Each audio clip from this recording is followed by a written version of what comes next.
Welcome. Good afternoon. My name is Jennifer Marlin, and I'm the Executive Director of the New Yale Center for Geospatial Solutions. And it's my privilege to introduce tonight's speaker, Jesse Keenan, and his book, North, The Future of Post-Climate America. Jesse is the Favreau II Associate Professor of Sustainable Real Estate and Urban Planning and the Director of the Center on Climate Change and Urbanism at Tulane University.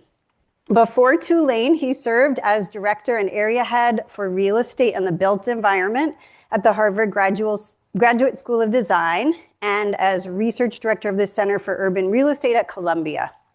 He's advised government agencies, governors, mayors, Fortune 500 companies, and international NGOs.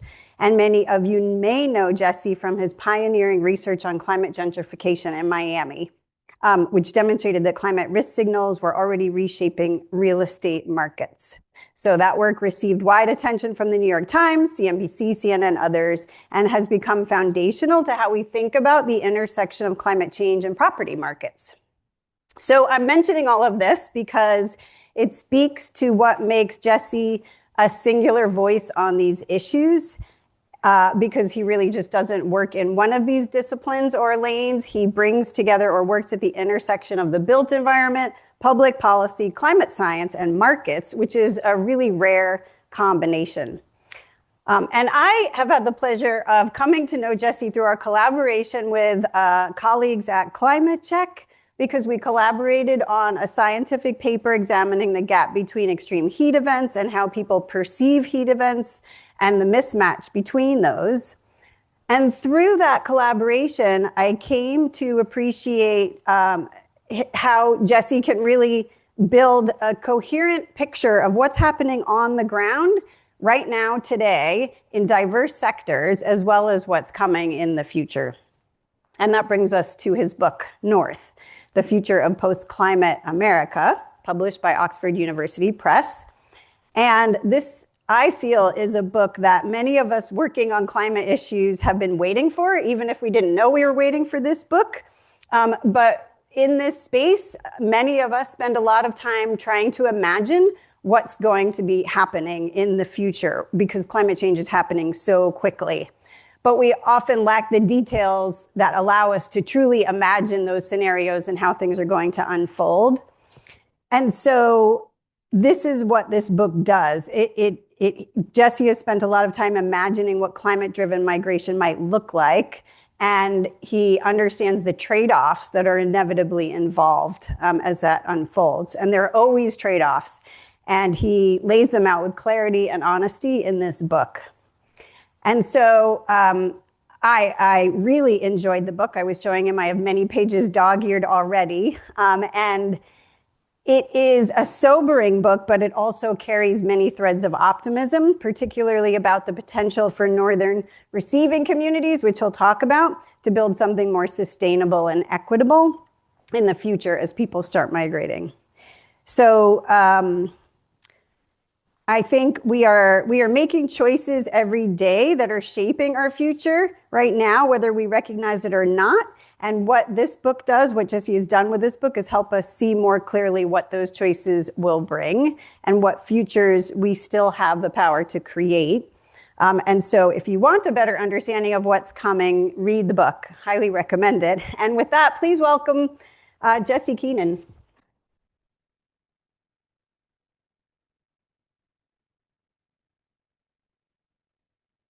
Thank you, Jennifer, for a remarkable introduction. I'm most appreciative for that insight and for the opportunity to be here to join you all today. See if I can get this slides moving. North, The Future of Post-Climate America, Oxford University Press. That's what brings me here today, and it's a great privilege to see you all. The general thesis of the book is that climate change is going to fundamentally alter how and where Americans will live.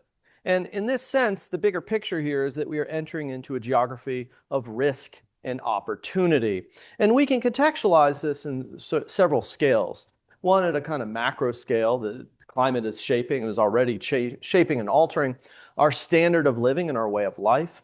At an intermediate scale, we can think about human mobility and the decisions that we make that shape how and where we're going to live. On a fundamental level, we can think about all of the decisions that we make to adapt and fundamentally cope in our day-to-day lives, not just to climate change, but global change more broadly. So we can think about, in terms of human mobility, the context of push and pull. And the push mechanisms are clear enough in terms of physical risk exposure, fires, floods, disease, and the like. We can also think about transition risk exposure and the underlying changing economies that come with a broader decarbonization, whether that's happening here or more broadly.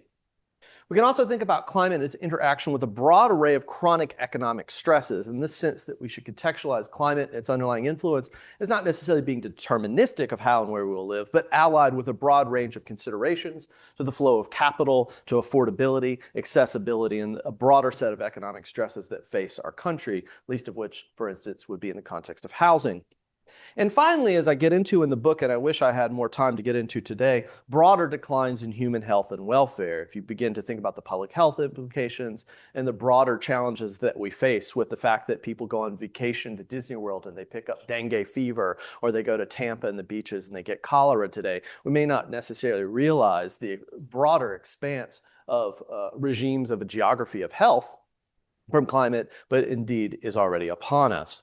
So that's the push, and that's clear enough, I think, in the manifestation of biophysical impacts. But when we're thinking about the pull, which is also another dimension of what shapes human mobility, what's pulling people to move or to relocate along the way? Well, one is an ambition to reduce vulnerability. Right? And that's a kind of inverse function of how we think about exposure. In this sense, they're seeking to reduce economic costs.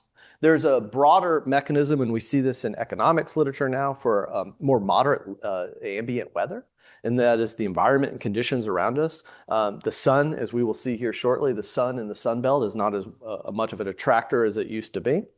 There's also opportunities for increased social mobility that come along with the relocation along the way. This is long-standing in our country. But some people are actually being pulled in by virtue of an ambition for lifestyle or amenities, or fundamentally a sustainable way of life, right? The problem with amenity migration is not particularly well understood. That is, the push factors are clear enough. We often infer demographic patterns from negative amenities. That is, the impacts, the shocks to the system. And it doesn't quite explain what's pulling people in. It's clear enough where people are leaving in terms of the geography of risk, but what's the pull factor is not always particularly clear. And in fact, many receiving zones, and we'll use the vocabulary as I do in the book, between sending zones and receiving zones, it's not always such a linear relationship. People live in between, as you can imagine, along the way, but this is the vocabulary we will develop and apply. Anyway, every receiving zone has a very different qualitative story and experience along the way.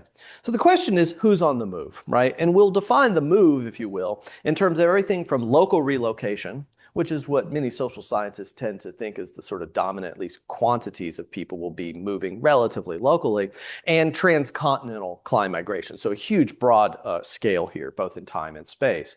Well, we have to understand that there's a wide variety of different cohorts at play here.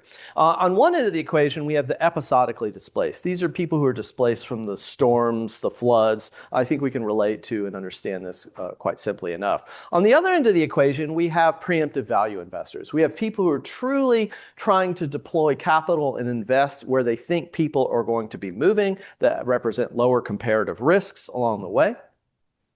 On back on the other end of this continuum, we have stress-based sorting agents. These are essentially people who are making trade-offs between the risk of loss and a relative affordability of housing, in the sense that they're willing to live in very high-risk places and bear the risk of loss to their personal property and the like in exchange for lower rents. And we see sorting happening in sea level rise zones, flood zones, wildland urban interface areas, a wide variety of trade geographies from which these trade-offs between risk of loss and the relative affordability of housing exist.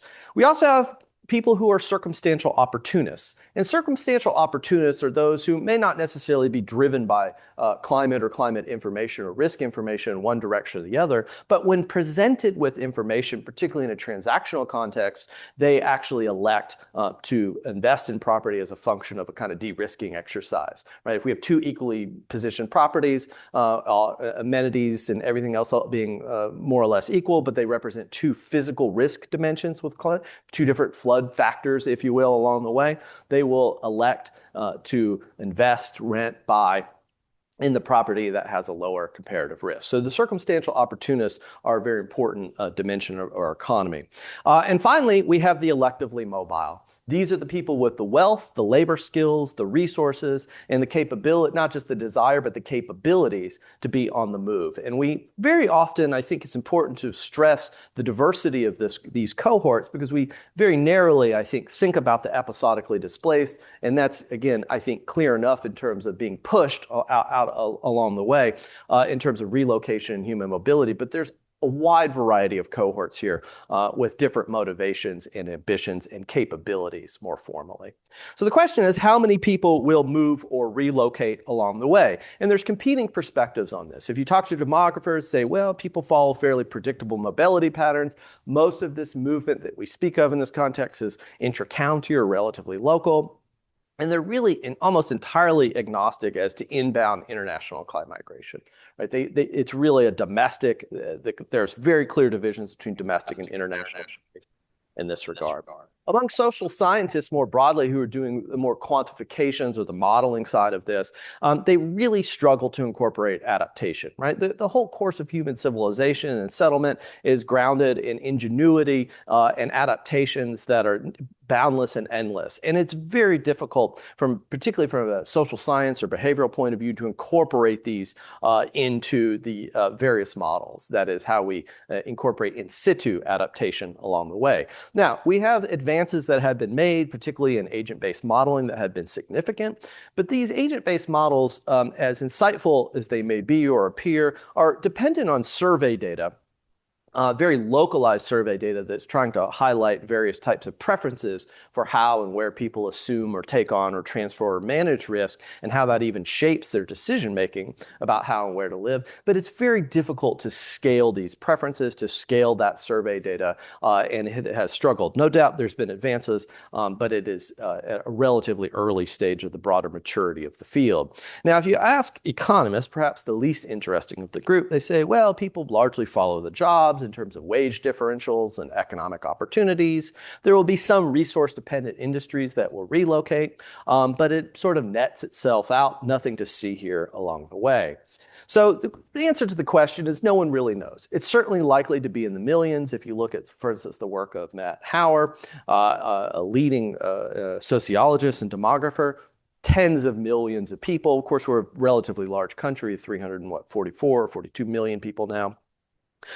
So in many ways, it's a proportionately relatively modest amount of people in the balance of our century. But I think it's important to recognize that even small amounts of people on the move can have huge outsized impacts on where they end up. And this is the challenge for us in the context of the built environment, and thinking about the consequences of the benefits, of course, but also fundamentally the consequences of both mobility and immobility along the way. And that, again, small amounts of people have outsized impacts. About 1% of the US population is at least in the past number of years, is temporarily displaced from natural disasters, of which about 500,000 people are permanently displaced. That's about 4 times the relative share of the population that moved from 1930 to 1940 in the Dust Bowl. So this is a significant amount of people who are fundamentally being displaced along the way. Now, another question that has come up in the development of this thesis and broader research agenda over the years, isn't everybody just moving to the Sun Belt? And aren't they just moving to these very high-risk coastal areas in Florida or the Carolinas or whatever it may be? Well, you have to understand that the Sun Belt grew. Indeed, in the 1960s and the 1970s, many service personnel came back and found that they liked the sunshine in the South, they liked the weather, the culture, it was relatively affordable. And indeed, you see the acronym MWTP, marginal willingness to pay. Preferences in the economics literature did demonstrate that people really did have a preference. They really were willing to pay for sunshine and warmer weather. And of course, the advent of technology like air conditioning certainly accelerated that. But that's not really what grew the Sun Belt. What grew the Sun Belt from the 1980s going forward was cheap housing, cheap energy, property tax caps that more or less, which now have created a burden on the flip side of things, low-wage non-union labor, and industries in development and economic opportunity grew from there. right? And in fact, these are, if we wanted to talk about environmental management or growth management and the externalities that are never fully internalized in this growth of the Sun Belt, we can talk about that. But this is really what grew the Sun Belt. Cheap housing, cheap taxes, cheap energy, by the way, carbon intensive energy disproportionately within the region, and these low wage non-union laborers. Now, ecological economists tell us today in a wide variety of research that preference now actually increases for more moderate temperatures with lower humidity. So the sunshine, in fact, hot and humid weather has a decreasing marginal willingness to pay. So sunshine is waning and in fact has very often negative influence on domestic migration in the United States now. Now, if the originating logic of the Sun Belt was that it grows because it's cheap and it's relatively affordable, there's an enormous amount of evidence now that the housing and energy cost burdens are driving a kind of dwindling of affordability, right? And you can understand this purely in terms of insurance, but you can look at it in the tax base, you can look at it in utility rates, you can look at it in a lot of different ways of all the costs and expenses that shape and the relative affordability of a place is dwindling very rapidly. I mean, it's not uncommon for people to pay like a utility bill in the summertime that far exceeds their mortgage or their rent bill. Right, these costs are tremendous throughout the Sun Belt. So if you think about this in terms of the geography of energy, now this is RCP 8.5 through the balance of the century. Take RCP 8.5 with a grain of salt. It's not quite a proxy for the tail here, but you can understand or see an emerging body of work or geography here where the carbon intensive nature, and this is a pre-Trump policy sort of graphic representation, but you can understand that cost burden in this emerging geography of risk and opportunity begins to be spatially concentrated along the way.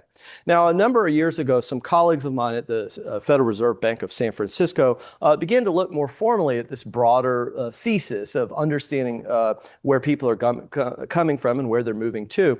And what you see here in the red is a estimated slope coefficient. What this really means is that we see a negative number. This is coming from areas with colder areas. It's not a perfect proxy. It's extreme cold events. And they're moving to places that are relatively warm. This is state-to-state movement as it is highlighted. And from the 70s going forward, people are moving from cold states and to warmer states. If you look at this across counties, that begins to slow down and actually becomes sort of statistically nil, more or less, by the 2000s. The growth in Florida actually has a natural exodus. The only reason Florida really grows at all in terms of populations is associated with inbound immigration. In fact, not migration. So if you look at this in rural counties, it actually has reversed, right? And this is sort of spatially autocorrelated there's a couple of different explanations potentially for why this is reversed significantly. And we can talk, and I'd be happy to talk about that after the fact. But what's really interesting is when you look at the population cohorts along the way. And this is people in their 60s, but it looks very similar for people in their 70s and also their 20s. That reversal has begun. The reversal away from the Sun Belt has begun. And the question is, why people in their 20s and their 60s and their 70s, why are they sensitive to this, right? Well, you're trying to build a place where you're going to live for some period of time. If you're 20s, you want to build a family, a community, or a job, a career. You want some stability. If you're in the 60s and your 70s, you're preparing to where you will be retiring. Both groups are on budgets. Fixed income. They are sensitive to uninsured risk of loss or even insured risk of loss for that matter. And so in both groups are increasingly sensitive to climatic conditions or the underlying risks and costs of climate along the way. And this is reinforced not just the empirical social science literature, but also fundamentally in market level data that we see in a variety of different industries that are telling us this very consistently. Of course, in your 60s and your 70s, in particularly very hot climates, there's physiological dimensions which impose greater stress and cost. There's some great emergent work on this in healthcare and healthcare economics along the way. So the idea of north in the book is, at least in terms of cardinal direction, is actually it's a gross oversimplification. Most relocation is really going to be local. With that being said, at the same time, there is transcontinental sending and receiving zones that do exist. And so we can partition this or draw this out kind of north to south, east to west through push and pull factors along the way. And maybe the stories of Miami and New Orleans and Phoenix are clear enough. But places like Asheville are not. And I think we can, this is a good point to have our very important caveat here. There is no climate havens between sending and receiving zones, particularly receiving zones. There is no climate haven. And I, of course, try my best to dispel the mythology of this, at least in popular terms. In the context of North Carolina, and this is work that we did in the National Climate Assessment, it can flood anywhere. I mean, one of the most proximate immediate hazards that we face in this country is at the moment, is extreme precipitation, the potential for flooding along the way. And of course, as we know from Asheville, that flooding is quite severe. But what's interesting about Asheville in particular is it will continue to be a receiving zone. People will continue to move there. And what will happen, and if we know anything about American post-disaster redevelopment, is that it will just clear the slate for more intensive housing. They will regrade the buildings above the flood grade. They will impose building codes and requirements that have all the bells and whistles of engineering resilience. They will make the first floor floodable. They will compact the development in basically plan unit developments, and they will sell the housing at a much higher price point and underlying value than what was wiped away in the flood. This is the story of American housing development in a post-disaster context. So Asheville will only continue to grow as a receiving zone in the context of climate. And it's very interesting to meet and understand and interview a lot of people who've moved there and in full acknowledgement of the underlying risk profile. People are not immune to, or people are more sensitive to this information than one might realize. So for me, the origins of North actually was thinking about ecology and thinking about range shifting in ecology. And this is the work of the USDA under, I think, RCP 4.5 or something like this, towards the balance of the century, thinking about the live oak and the expansive northern migration of live oak. We know an enormous amount of research. I'm sure several of you or many of you in the room have contributed to this body of work in terms of range shifting. As we know, in the flora and fauna in the northern hemisphere are moving increasingly north, or if it's fisheries, they're moving deeper and deeper. This is the highest incidence of observation of the American blue jay. So I started to think about this, and really at the same time work in human geography was coming out in terms of the human temperature niche and climate suitability. And I really challenged or developed a thesis: if we have significant ecological range system when we live in these sort of complex socioecological systems or have some dependency and resource extraction along the way, why wouldn't human settlements and the human broader civilization also have some conditional range shifting? And of course, that difference is one defined by technology. So the broader question, in at least technological terms, and we can also ask the same question in institutional terms, is, are we adapting along the way? Is this, if the ecology and environment around us is changing, and it's certainly changing in the context of underlying suitability in physiological and evolutionary terms, are we adapting? And there's a couple of different ways to answer this. Of course, moving itself and human mobility may represent several different dimensions for which we both adaptive and maladaptive outcomes. But what I explore in the book is, yes, direct impacts are certainly driving some degree of human mobility in the United States, but so too are the economic costs and devaluations that we see along the way. Interestingly enough, spatially concentrated homogeneous belief systems, which you all have pioneered in your underlying research here, play a very, very important role. And we see this increasingly, particularly in economics.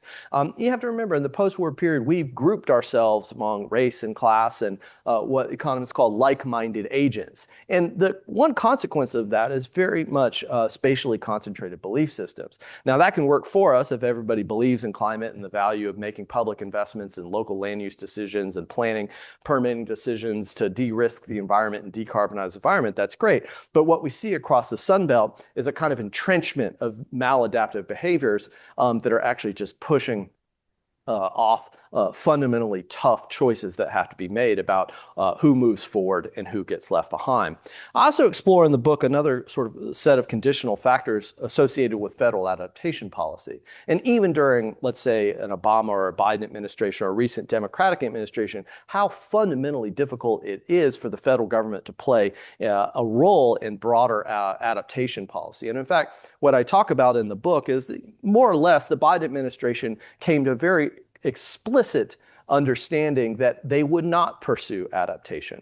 That adaptation had too many trade-offs. It had too much of a downside politically. No politician wants to stand up and say, this is no longer a viable place. You are going to have to move, or we're going to move you over here, or relocate, whatever these things are, these trade-offs that come in line with underlying not feasibility, but just practicalities associated with our capacity to pay for and even engineer to de-risk communities. It's bad politics, right? And that's a fundamental challenge. No doubt there were significant adaptation policies that were pursued, and I wrote a number of different policies in the Biden administration myself, including the U.S. National Adaptation Plan I worked with the State Department on, which was the we submitted to the UNFCCC 3 days before the inauguration. It was our last major unfulfilled obligation under the Paris Accord. Nonetheless, things happen, but at a fundamental aspect of federal policy, it's very difficult for the federal government to mediate between states, particularly when you're talking about states losing population and gaining population in this process. Structurally and constitutionally, we're not set up really to handle that in a fundamental way. And so if it really does follow at the end of the day, or fall rather, on local and state governments to handle most of the adaptation, let's say tough decisions and underlying capital allocations, we have significant low institutional capacity or limited capacity at state and local government. And I explore that extensively in the book. So are local governments adapting in full acknowledgement of these limited institutions? The answer is really mostly no. We have about 90,000 governmental entities in the United States. Many of these are special purpose entities or taxing districts. We have about less than 500 adaptation plans in this country. It covers maybe about 20% of the population. During the IRA, Inflation Reinvestment Act, we made investments in climate mitigation planning and decarbonization planning that covers about 80% of our population, but a relatively small proportion of our population, mostly just in big cities, is covered by adaptation plans, and only a few dozen jurisdictions have actually made strategic investments in capital allocations to de-risk and fundamental adaptation investments in the built environment. So what we face, particularly as we enter an era of fiscal austerity, is the climate doom loop, where taxes and cost of living go up, particularly in these very high-risk areas, services go down, cost burdens go up, asset valuations go down, spending goes down, and public revenue goes down as a consequence. This is a bit of a spoof on my colleague at Columbia, Steen van Newburg's urban doom loop, which essentially happened during COVID as the commercial tax base was gutted out as people didn't go to the office. And the only reason we stopped this doom loop from fully manifesting is the expenditure of hundreds of billions of dollars of direct stimulus to state and local governments, who are just now beginning to wean themselves off of that long-term stimulus. This is what we face, particularly as we enter the era of fiscal austerity. So what happens in the era without FEMA? What happens in the world without public assistance as we face? And we know this is true in terms of the declinations associated with disaster declarations and the like. What happens to these high-risk geographies when we have a big storm, when we have a big event, and FEMA and the federal government, not just FEMA, Community Development Block Grant, HUD, and a wide variety of agencies are no longer able to impose or support through public assistance? Well, we know public assistance aid plays a very important role in stabilizing long-term wages, stabilizing housing costs and values. It actually stabilizes population more fundamentally. There are some downsides to this. Dependence goes up a little bit in terms of state transfers. But at the end of the day, this post-disaster aid stabilizes public finance. And a fair amount of research has shown us, or is at least demonstrated through various simulations, that when you remove these post-disaster aid, it is going to drive significant bond defaults. And so we're talking about local governments not being able to pay back the hundreds of billions of dollars that they've paid. And we'll come back to the size and scale of that in a minute. So what we can face in the era of both fiscal austerity, but also in a post-FEMA context, is bond defaults and fundamentally a rethinking of Chapter 9 bankruptcies, which are oriented to reorganization of debt, not necessarily the liquidation. But what we see in local governments all across this country are essentially, particularly small local utilities, they simply have to be liquidated and will be taken over as receivers by the state or other county jurisdictions. In fact, we already see that happening throughout the country. Clyde, Texas, 2024 rather, was one of 12 bond defaults in recent years attributed to climate change. So the question is, are markets adapting? right? This is by implication a fundamental question, and the answer is certainly and mostly yes. In fact, across a wide variety of market mechanisms and conduits, what we see is a risk premium, a kind of penalty, if you will, for the assumption of risk and different types of risk that emerge by virtue of climate, either on the collateral or the underlying ability to repay what you've borrowed, for instance.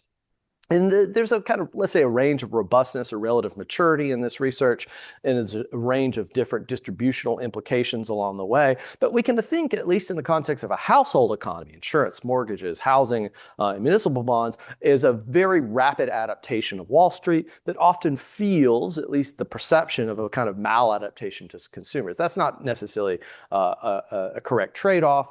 There may be actually long-term social welfare benefits to the adaptation of Wall Street, if you will, but there's an enormous amount of pain in the short term, particularly if it is unmanaged. So I try to unpack insurance markets, and I try to unpack real estate markets and discounting that happens between buyers and sellers along the books. But one of the things that I think is interesting, we'll just do a quick dive into mortgage markets and the idea of blue lining. And blue lining is basically the idea where local banks, financial services companies, they draw a line around a particular high-risk geography, and they say, we're not going to lend in this. We're not going to offer services, and if we do, it's going to be higher rates, there'll be higher declination rates, we'll be more rigorous in how it is that we operate in these very high-risk areas. Now, the interesting thing is that there's true risk zones and there's actionable risk zone. A true risk zone is the kind of, we could think, objective sort of understanding or assessment of where the risk is. And an actionable risk zone is the geography from which maybe banks are operating by zip codes. Maybe banks are in competitive behavior with each other. They don't want to totally lose market share. But they've essentially assessed the risk. And by the way, there's a huge scientific gap here and technological gap in our ability to support a transactional economy with physical risk assessment. That is, the science doesn't necessarily support our capacity to downscale at a property by property level. You may have read about this and seen this in various forms of journalism, but in fact, that is not a scientifically defensible state of where the science and technology are. So over time, though, that will change. And blue lining will become more robust as there's a better spatial alignment between the true risk zone and the actionable risk zone. So we published a paper a number of years ago that brought up the idea of concentrated lenders versus non-concentrated lenders. And concentrated lenders are just local banks. They may have one or two branches. They have a lot of soft information. Non-concentrated lenders are essentially Bank of America, right? The very large banks. And what we theorize is that the small banks didn't need fancy climate risk analytics to help shape their underwriting and how they lent money, for instance, among other activities. They had good soft information, right? You drove to work every day. You didn't need a risk report to tell you that that property floods all the time and that you probably shouldn't build housing there. And in fact, leading up to 08, 09 and the great financial crisis, smaller banks had better soft information and got out of the subprime lending world many years actually before larger banks did. So our theory was indeed that these smaller banks had a better assessment of underlying physical risk. And indeed, this becomes the case. And we see, at least by example, in the Atlantic, Southeast Atlantic and in the Gulf Coast, very high concentrations of where basically these smaller banks are dumping that debt onto the secondary market. So instead of holding that debt as an asset on their books, they're selling it off. They're kicking the problem to somewhere else along the way. This has significant implications on the pricing and availability of debt.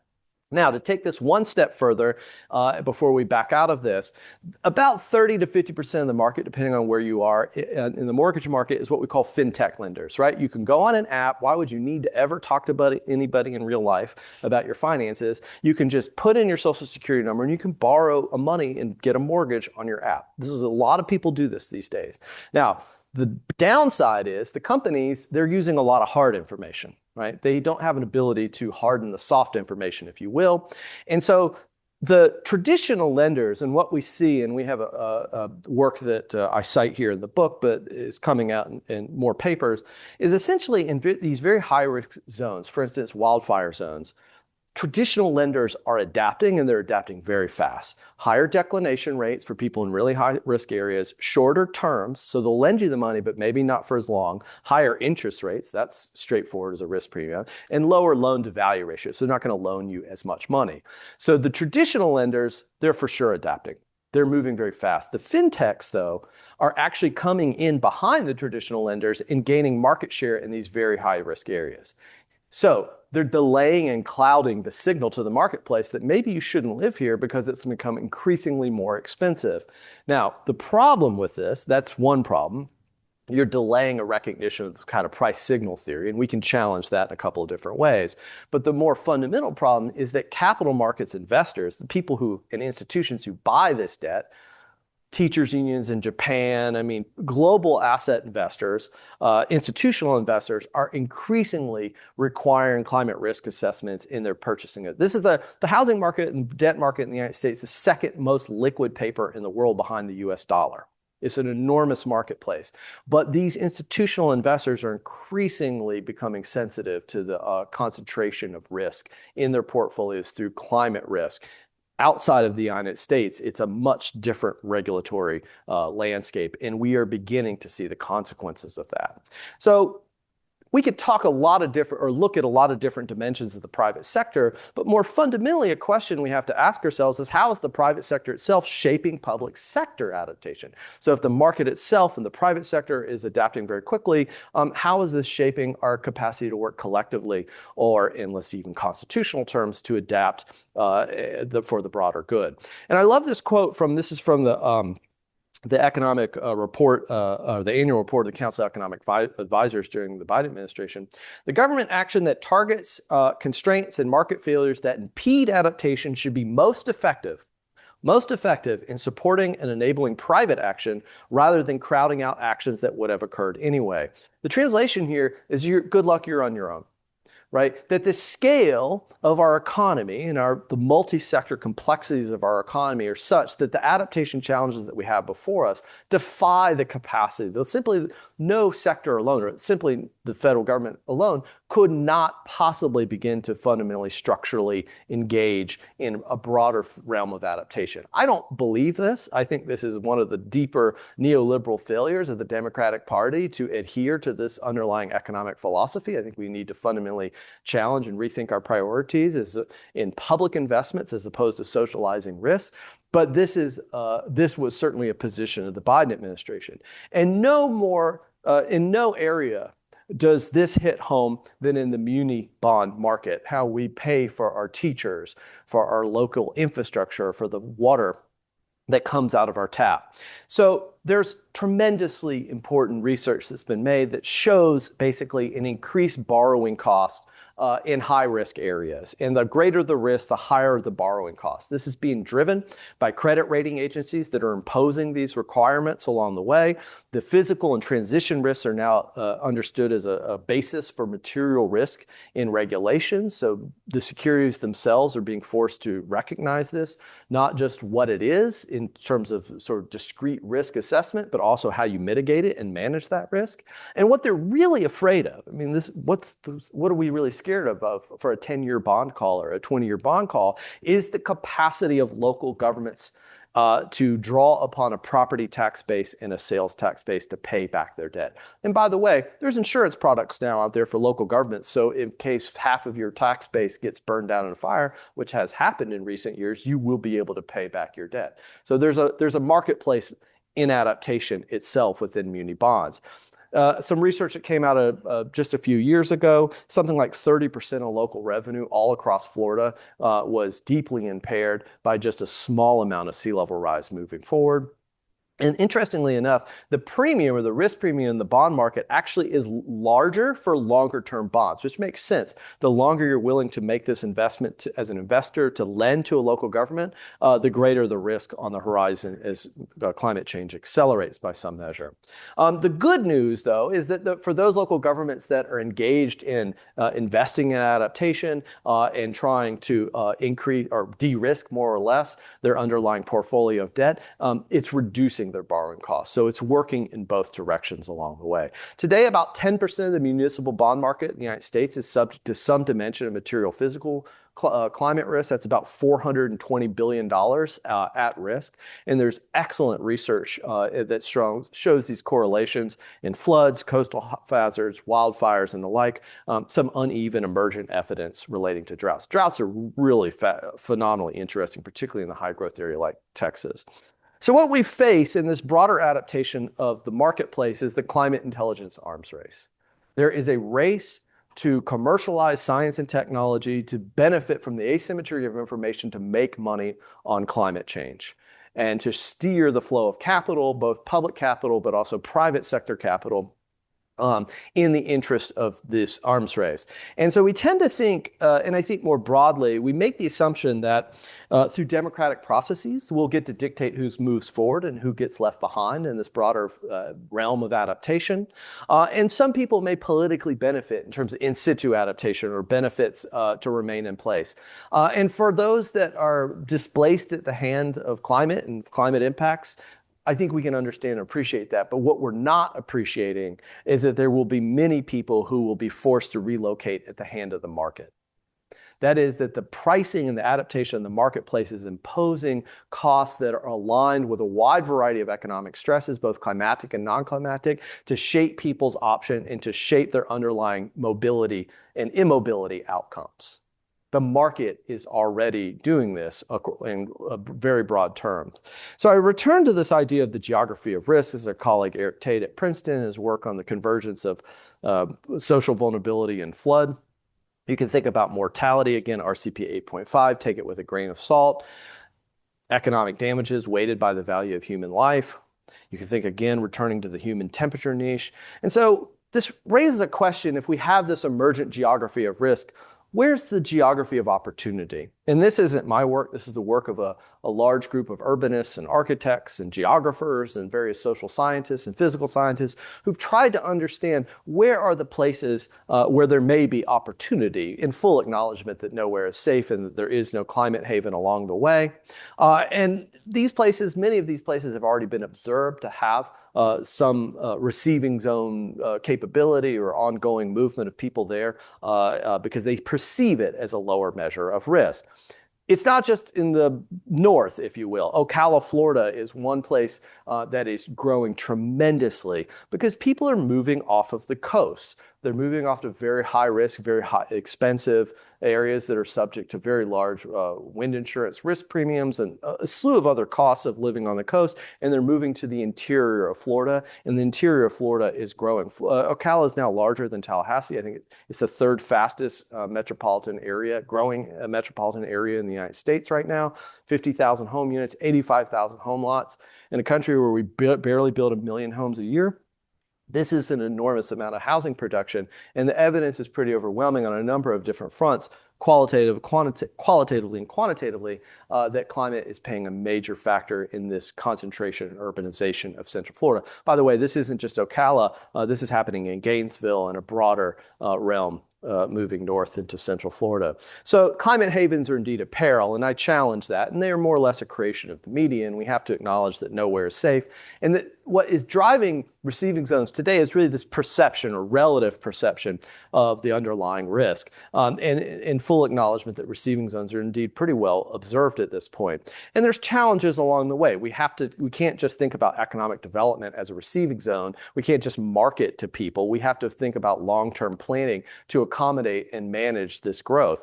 In that sense, those communities that have marketed themselves as receiving zones or climate havens, we know that they are not, are really actually not trying to get people to move there. What they're trying to do is mobilize a local population to invest in sustainability, to invest in climate as a component of their future moving forward, in full acknowledgement that what is good for people today is going to be good for people tomorrow. But I love this quote by an activist in Michigan. A lot of the disparities that people already are facing are just going to be exacerbated by climate change. It's a climate haven for those that can afford it. And so we always have to return to the proposition of not just mobility, but immobility along the way. And so the challenge for receiving zones, and of course, this is the peril of the idea of climate havens, climate gentrification, certainly crowding out phenomenon. As people move in, they begin to crowd out among various other phenomena. But we also have to think about if our ambition here is to de-risk and to decarbonize receiving zones and not recreate the kind of suburban sprawl that got us into this problem in the first place, how do we move sustainability and resilience away from luxury amenities, which they are today, and really think about how they shape the affordability of a broader and diverse range of people who are on the move? right? Most people cannot afford the bells and whistles of resilient sustainability, at least as a constructed built environment phenomenon. So are we going to relegate that to an exclusive range of those who can afford it? And in that sense, we have to be super critical of the models of development as we move forward and we think about these receiving zones. Because if we leave it just to the marketplace, we will face a kind of suburban and exurban sprawl. And we actually already see this in places like Vermont, where there's a tremendous amount of people moving in. Climate is a major component of that, and it's leading to significant environmental harm, long-term environmental harm in a very ecologically sensitive state. So climate havens are no doubt a fiction, but at the same time, why have climate havens been perpetuated in popular culture? Why is that? And I return to our colleague Amitav Ghosh, who's really done a lot of work on the affective modeling and affective reasoning associated with how migration works in the first place. And I think my idea or theory here is that people are just desperate for optimism. They're desperate for the idea that they themselves can create social change and invest in a long-term communities for themselves, wherever they end up in an otherwise destabilized world. So for me, receiving zones, sending zones, it's not always a clear partition or separation between these two areas, but it's an enormous opportunity to advance affordability, accessibility, environmental sustainability. In my own work in Duluth, you can watch a video or several documentaries on this over the years. What we are really trying to do is not necessarily project that Duluth is some kind of climate haven. It was to say, if people move in relatively modest numbers, how can we advance sustainable urban development to advance transportation equity, if you will, to advance affordable housing, to reinvest in that tax base, to stimulate and guide that growth in a way that's truly in line with our obligations to both de-risk and decarbonize our society. So what if receiving zones in the future, in a more normative sense now, we'll move from the empirical to the normative, we're aligned, for instance, with renewable energy in receiving zones. There's a tremendous amount of alignment here, particularly in terms of AI and a geography of energy that's shaping receiving zones along the way. There's some evidence that this may already be in the thinking, particularly of significant capital investors. So as we move forward, we have to think, how socioeconomically inclusive or exclusive is this going to be? All of these processes are happening at multiple scales. We have a geography of risk. We have a geography of opportunity. People are moving forward. People are getting left behind. On some level, yes, it would be great if we had mixed income, infill, planned communities with all the amenitization of resilience and sustainability along the way. But what we see now are exclusive enclaves of high performance. We see the idea that resilience and sustainability is being captured as a kind of luxury amenity, more or less, into private forms of governance, private forms of infrastructure, like Babcock Ranches, for instance, in Florida. These are communities that are self-governing in the name of their own energy autonomy, for instance, among other things, that are fundamentally challenging the public good and our capacity to govern ourselves collectively, and certainly undermines the public utility economics along the way. Because if we get this wrong, what we face are displacement camps and a great deal of precarity in our housing market. And if you don't think that people live in displacement camps in America, they have. Hurricane Andrew, Hurricane Katrina, kids grow up in FEMA camps from day one through high school without knowing anything along the way. And this is what we face if we don't get this right. So markets are moving faster than consumers can keep up. Yes, we have a geography of risk. It's shaping our behavior. It's shaping how we sort ourselves into and out of high-risk areas. It's shaping the value of assets. It's shaping our underlying social welfare. There's huge opportunities along the way. We have the tools, the technologies that we need. There's not a technological gap in what separates us between now and tomorrow. So I end this book with a work of fiction in the year 2079. For me, this book is not a projection of the future. It's an identification of the mechanisms that will shape our future, and that's a strong distinction that must be made. But in the work of fiction at the very end, we have a new world ahead of us, and it's one iteration of one potential run. I use a couple of devices along the way. One is the climate credit score, a form of social credit. What would happen on the Cartesian plane of rights and responsibilities if we went all in on responsibility? What would that look like in terms of shaping our underlying behavior? That is, our credit score would be shaped negatively if we took a little bit longer trip in a car, or if we bought three-ply toilet paper versus one-ply toilet paper. An economy that essentially imposes a social credit cost on us based based on our consumption. How would that change the world around us? I get into these ideas of the privatization of infrastructure and governance, something we already see in the emergence of enclaves, which are privatizing sustainability and resilience along the way. And in terms of social and political reorganization, what are the consequences of this? This is a map of the state of North Florida and the state of South Florida. A partition that happens as a consequence of the economic collapse of the state of Florida by virtue of a very large hurricane and some very poor decisions that were made in terms of fiscal planning. Something that speaks to how they are managing risk in the economy of Florida at this very moment. So it's a world of both scarcity and abundance. It's not utopian or dystopian. It's just different in that regard. So I think we've built an island for ourselves, and we can romanticize that island all we want. It's our home. It's easy to romanticize that. But what we really need is an escape plan, because the precarious nature of our housing, our homes, our insurance, our mortgage, everything that shapes the lives around us is quite real. And the market is moving much faster than we or public institutions can keep up. And indeed, changing social behaviors are quite adaptive and offer a tremendous amount of promise for those who are capable and on the move. For the mobile, but there's an enormous amount of peril that rests for those that are immobile along the way. So this new geography of risk and opportunity is something that I think we must internalize as we move forward in providing a vision for this country. And for me, this is not opportunistic. This is actually optimistic as we face forward, because we have no other choice along the way. So thank you for having me, and I greatly appreciate the opportunity. Thank you.